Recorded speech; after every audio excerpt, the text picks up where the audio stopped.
Dans cette vidéo, on voit la structure déformée. On va s'intéresser à l'implication de l'angle gamma, l'impact de l'angle gamma dans l'analyse d'une structure.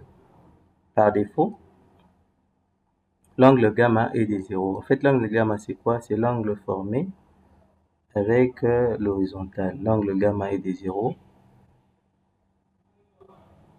Où obtient-on l'angle gamma? Ici, pour modéliser un élément, je vous montre. Si on veut définir une section, l'angle gamma est situé là au-dessus. Pour une poutre, vous voyez, nous avons notre poutre qui est là. Pour cette poutre ici, l'angle gamma, c'est l'angle formé avec l'horizontale ici. Donc, ce qui veut dire que la base, notre base est réellement en bas, et l'autre, c'est la hauteur. Mais par contre, si nous voulons incliner l'élément, par exemple pour les pales, on joue sur l'angle gamma pour lui donner une direction un peu penchée, un peu perpendiculaire. Aujourd'hui, on va s'intéresser à l'angle gamma particulièrement pour voir son impact sur l'analyse d'une structure, principalement les angles gamma appliqués au poteau. Les structures sont là. On voit la direction. On peut sélectionner notre poteau. C'est un poteau de 30 sur 50. Avant, le 30 est là et 50 est de l'autre côté. Or, nous constatons que la forme de notre bâtiment est rectangulaire. Ses côtés un peu moins grand que l'autre côté. Ok. On va essayer de changer l'orientation du poteau pour voir comment est-ce que, en changeant simplement l'orientation du poteau, on peut augmenter la rigidité du bâtiment. Nous avons là le déplacement max, 6,5 sous la charge du vent. On a ça. Alors, sous l'élu, nous avons une charge de 11,8. On n'a pas défini beaucoup de charges, on a simplement pris le cas de charge, le poids propre des éléments et le vent.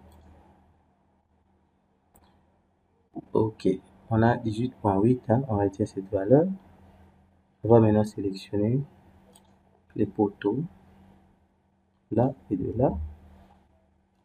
On va changer les aires d'orientation. Je sélectionne ça, je clique sur ceci, je vais retirer les poutres. Je retire les poutres sélectionnées. Ainsi, je viens sur structure, caractéristiques, angle gamma. Je change, je prends l'angle de 90 degrés, appliqué. Ok. Vous voyez, l'orientation ici a changé. On recalcule.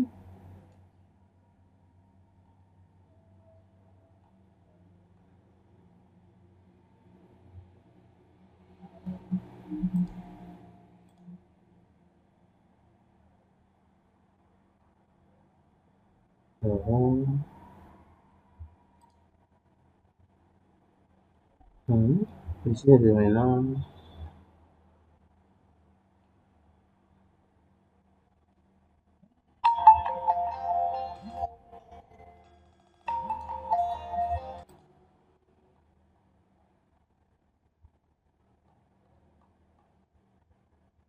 on revient sur la déformée. 6,5. Le 11,8. Il n'y a pas eu de changement.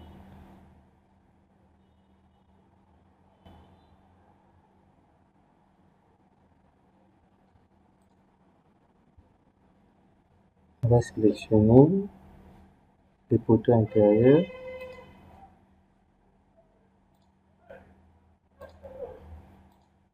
Ici.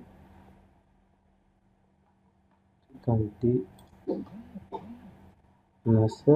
J'enlève les poutres. C'est pas fini. Non, non, là j'ai enlevé le poteau. On commence.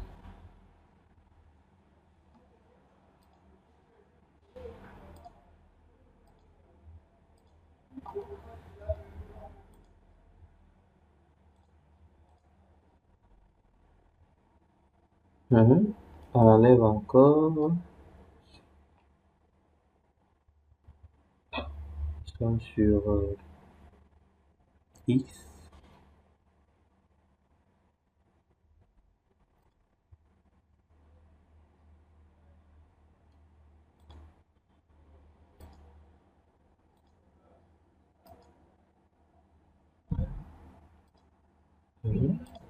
On le 25. Ça va. Angle gamma. Caractéristique angle gamma. 90. Je vais relancer le calcul. Vous voyez, nous étions à 11, nous sommes descendus à 10.3. Rien qu'en changeant l'orientation de poteau, en présentant la grande face vers, en coïncidant la grande face du poteau avec la grande dimension de notre bâtiment. Donc, ce qui montre l'importance de l'orientation de poteau dans notre structure. Bon, on a cette déformation ici, puisque c'est juste un portique. Si on avait mis les dalles, ça aurait aussi diminué.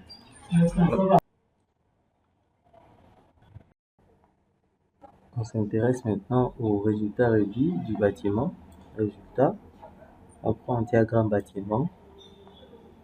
Ici, on va s'intéresser à plusieurs choses. On s'intéresse d'abord pour connaître le centre de gravité des étages. C'est automatique. Vous voyez le signe. Le centre de gravité des étages est là. On peut faire la projection pour mieux voir ça. Bon. Il n'y a pas de plancher. Vous voyez le centre de gravité de cet étage, il est là. Centre de rigidité. Comme la structure est symétrique, ça coïncide. Si c'était asymétrique, vous allez le voir qu'il y allait avoir un excentrement.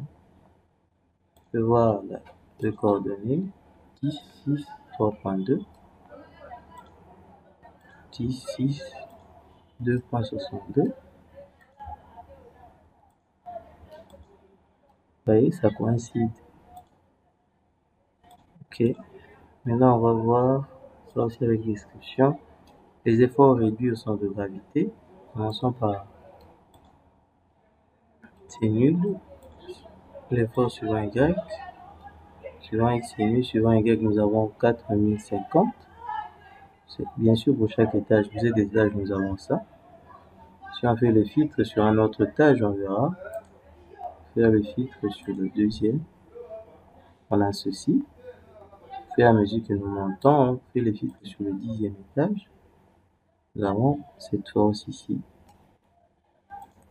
Par rapport à Z, moins 8, on peut s'intéresser au moment de MX, moment de torsion. 3, il y a un moment de torsion. MY c'est 0, MZ c'est 0, carrément. On vient au niveau des déformations. Pour les déformations, on va s'intéresser au déplacement relatif des étages. Déplacement relatif des étages. Clique sur OK. On a 0,2. Coefficient de déplacement relatif pour cet étage ici. 0. Bon, on enlève le filtre. On va le faire pour tous les étages. Ça, c'est le coefficient de déplacement relatif. Le déplacement lui-même, 0,2. Déplacement des étages. Maintenant, on va s'intéresser au max. Déplacement des étages, le max. Le maximum, 10,3, c'est ce qu'on a trouvé là. Mais ici, la différence, c'est que ça, c'est le diagramme du bâtiment. 10,3 en fonction des étages. Pour cet étage, on a ça. Pour l'autre étage du bas, on a ça, ainsi de suite. Le max, ça c'est le max suivant Y. Le max suivant X. Suivant X, il n'y avait pas grand-chose. Donc, pour dire quoi? Que la structure est résistante dans ce sens ici. Hein? La structure est résistante dans ce sens ici, le sens de la petite dimension, la petite portée. Par contre, elle est moins résistante dans l'autre. Raison pour laquelle il est préférable d'orienter nos poteaux, les grandes dimensions du poteau dans cette direction ici, suivant la grande portée du bâtiment. Ok, bon, merci beaucoup.